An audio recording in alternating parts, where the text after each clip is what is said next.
Bendiciones, somos Ejército de Dios. Quédate ahí que ya comienza la palabra que cambiará tu vida. Hoy quiero hablarles de la importancia de tener un corazón sano. En esto de transitar el camino de Dios,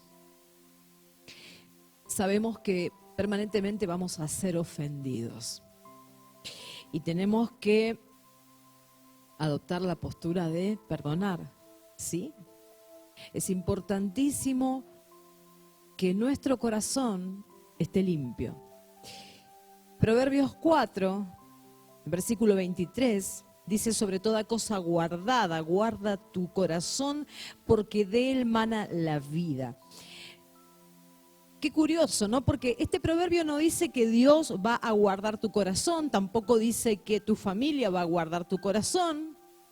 No habla de que tu esposo, de que tu esposa, de que tu amigo, tu amiga.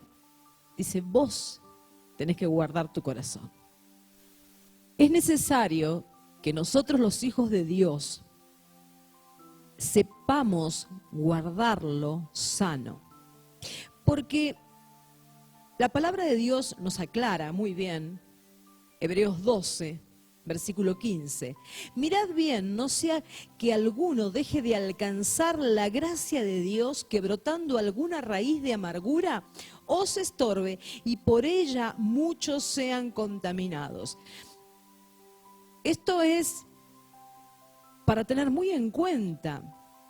Cuando no se guarda el corazón, cuando un corazón queda ofendido, puede provocarse una raíz de amargura, te puede hacer perder la gracia de Dios. Puede estorbar tanto en tu corazón, puede ensuciarlo tanto que te deja sin la gracia de Dios. Permanentemente en la iglesia, como pastora, veo gente con raíz de amargura. Son personas que sus corazones están en prisiones, se los nota.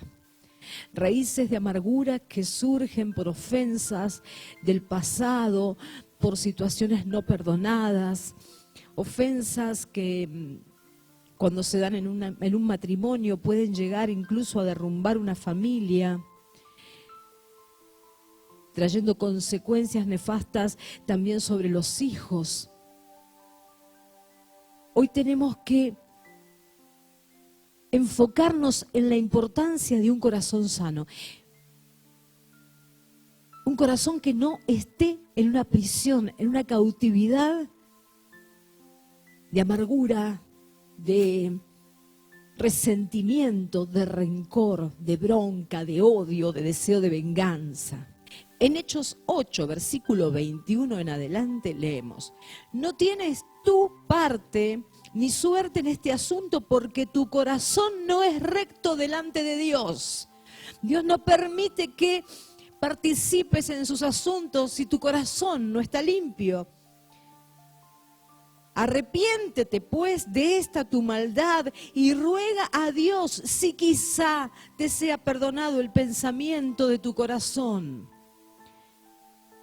Versículo 23, porque en hiel de amargura y en prisión de maldad veo que estás. Ahí vemos que el corazón puede estar en una prisión de maldad, embargado por una raíz de amargura que te va a quitar de la gracia de Dios y no va a permitir que estés en los asuntos del Padre. Voy a contarte rápidamente una historia que me llama la atención de la Biblia. Vamos a hablar de un claro ejemplo de lo que es un corazón resentido, un corazón no guardado, un corazón ofendido, con deseo de venganza, con rencor, con resentimiento. Muchas veces los pastores vemos en las iglesias personas que están llenas de resentimiento y cuando nos acercamos a dar un consejo, se nos ofenden peor esas personas. Bueno, acá vamos a ver un caso bíblico. Durante toda su vida el rey David tuvo consejeros, tuvo profetas a su alrededor, pero a mí me llama mucho la atención este último profeta llamado Ahitofel. Ahitofel significa hermano de la locura. Vamos a escudriñar cómo se manejaba este profeta, este consejero de David. Segunda de Samuel 16, versículo 23, y el consejo que daba Ahitofel en aquellos días era como si se consultase la palabra de Dios. Es decir, que Ahitofel comienza muy bien en el camino de Dios. Como muchas personas que entran en el camino de Dios y lo hacen con todo, con alma, con vida. Ahitofel comienza muy bien. Cuando él daba un consejo era como cuando hablaba a Dios, era un hombre que estaba firme en Dios. Pero a lo largo de la historia de este Ahitofel, vamos a observar también cómo el corazón se le corrompe. Uno de los secretos para que los hijos de Dios tengamos las compuertas de los cielos abiertas en bendición sobre nosotros, es tener un corazón sano, un corazón perdonador. Ahora vamos a ver qué habla David en el Salmo 41 sobre Ahitofel. Vamos a ver hasta dónde llegó Ahitofel para con David. Salmo 41, versículo 9. Aún el hombre de mi paz, en quien yo confiaba, el que de mi pan comía, alzó contra mí el calcañar. Aquí estamos hablando, en otras versiones dice aún el que era mi amigo. Acá David dice, mi amigo, el que comía conmigo, el que compartía cosas conmigo, ese alzó contra mí el calcañar. Salmo 55, versículo 12. Porque no me afrentó un enemigo, lo cual habría soportado, escribe David, ni se alzó contra mí el que me aborrecía, porque me hubiera ocultado de él, sino tú, hombre, al parecer íntimo mío, mi guía y mi familiar. A ver, ¿estamos entendiendo? David estaba sorprendido, asombrado. Quien le estaba provocando dolor, quien lo estaba traicionando, era alguien que era su familia, su guía, su amigo, su hombre de confianza, que juntos comunicábamos dulcemente los secretos, dice el versículo 14, y andábamos en amistad en la casa de Dios, compartían la iglesia, compartían el amor a Dios, compartían todo.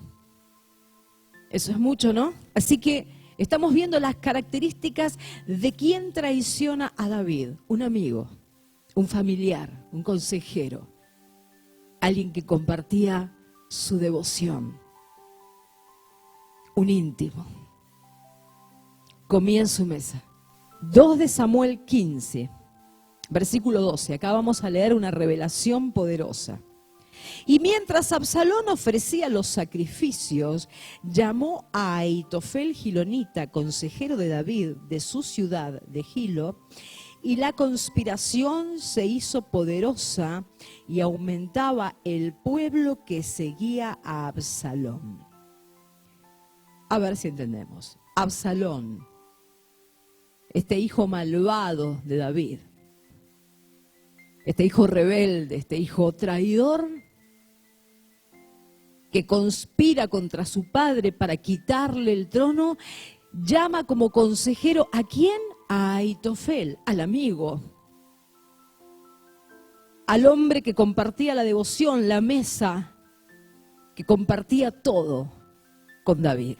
En 2 de Samuel 16, de la Nueva Traducción Viviente, vamos a ver cómo alguien que está en el camino de Dios, si no guarda su corazón, si tiene ofensa en su corazón, si tiene resentimiento, si no soltó el pasado, cómo puede corromperse y perder por completo la gracia de Dios. Quiero que Prestemos atención a lo que Ahitofel le aconseja a este malvado hijo de David que conspiraba contra su padre y quería quitarle el reino. Absalón pide un consejo a Ahitofel.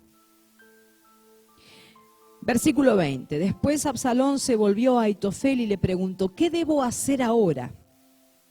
Ve y acuéstate con las concubinas de tu padre, contestó Ahitofel, porque él las dejó aquí para que cuidaran el palacio.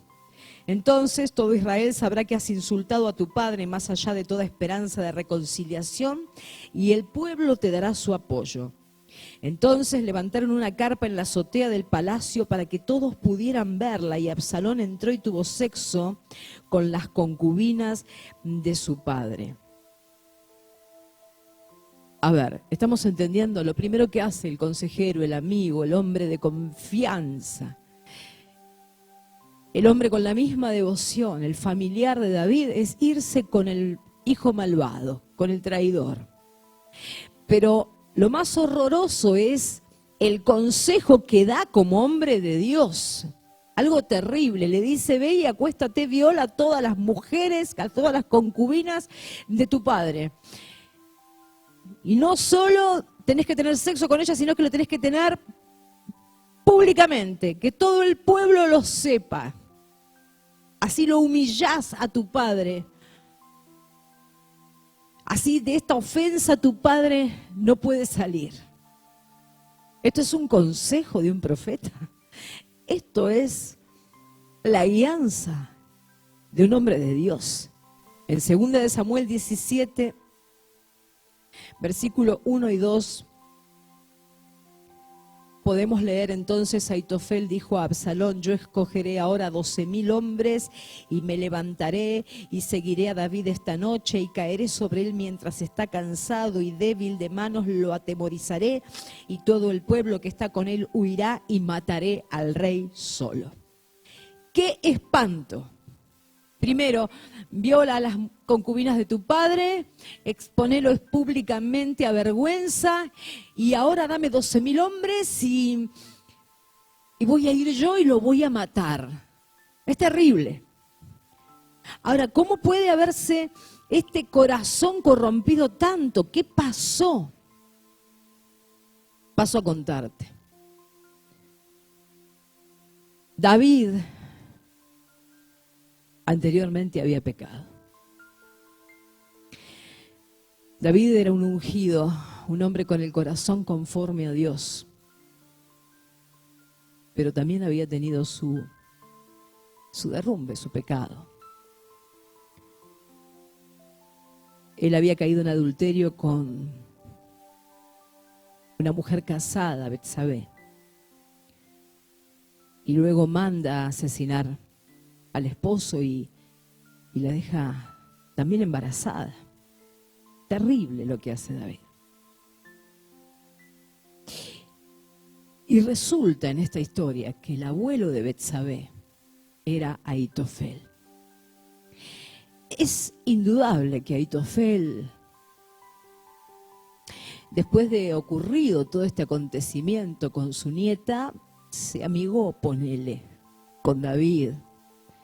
Pues si no, no hubiese compartido su mesa, no le hubiese dado consejo, no hubiesen compartido la iglesia, ¿no? Pero su corazón nunca había perdonado a David. Ahitofel era de esos que dicen: la venganza es un plato que se come frío. Solo debo esperar para aplastarlo a David como cucaracha. Fue un corazón que le pertenecía a Dios, el de Ahitofel, y que luego se corrompió porque no pudo perdonar la mala acción de David para con su nieta. De hecho, de ese embarazo nació un niño que murió. Ahitofel quedó con el corazón en prisión de maldad, de amargura y de venganza. Ahitofel se perdió la gracia de Dios. Ahitofel se perdió de participar en los asuntos de Dios. Vamos a ver cómo termina esta historia. Absalón no acepta el consejo de Aitofel, sino que acepta el consejo de otro. No le da a los 12.000 hombres.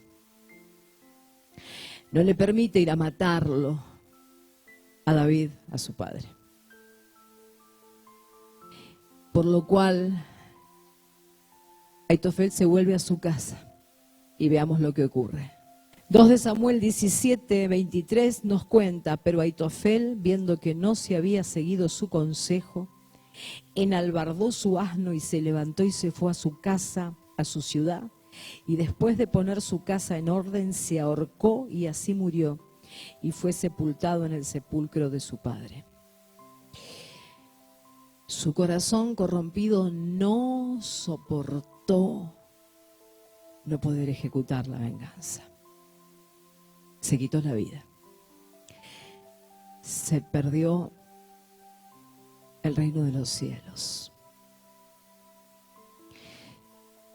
Se perdió el descanso de su alma por no haber perdonado. La pregunta de hoy es, ¿estás guardando tu corazón? ¿Tu corazón está a punto para participar en los asuntos del Padre? ¿Está morando el Espíritu Santo en tu corazón? ¿A quién estás alojando en tu corazón? ¿Lo estás guardando? ¿O lo hiciste reservorio de rencor, de ofensas, de humillaciones no perdonadas, de traiciones no perdonadas, y te estás volviendo un resentido, una resentida? Porque podemos ver que los traidores de la Biblia, veamos el caso de Judas, ¿no?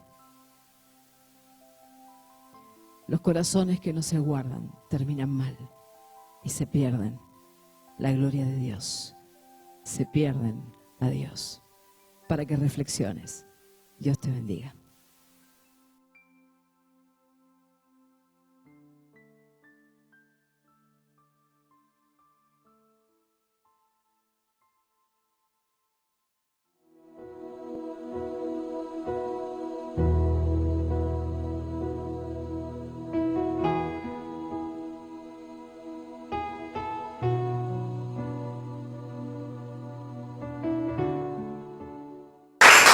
Gloria a Dios, un aplauso más para el Señor.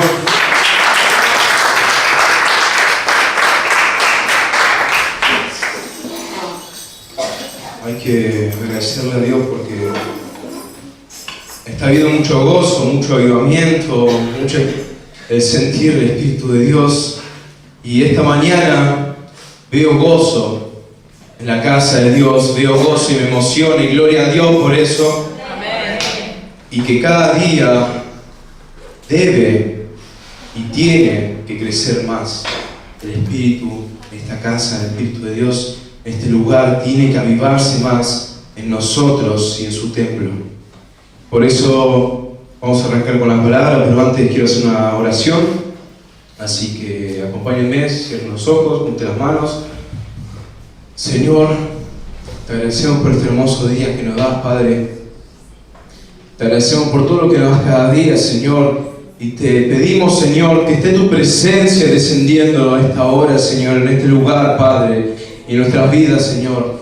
Que aunque vengamos angustiados, Señor, que aunque vengamos cansados, Señor, que vengamos con problemas, con cargas o con preocupaciones, Señor, que los quites y los dejes a un lado, Señor, para poder entender, comprender y llenarnos de tu palabra, Señor.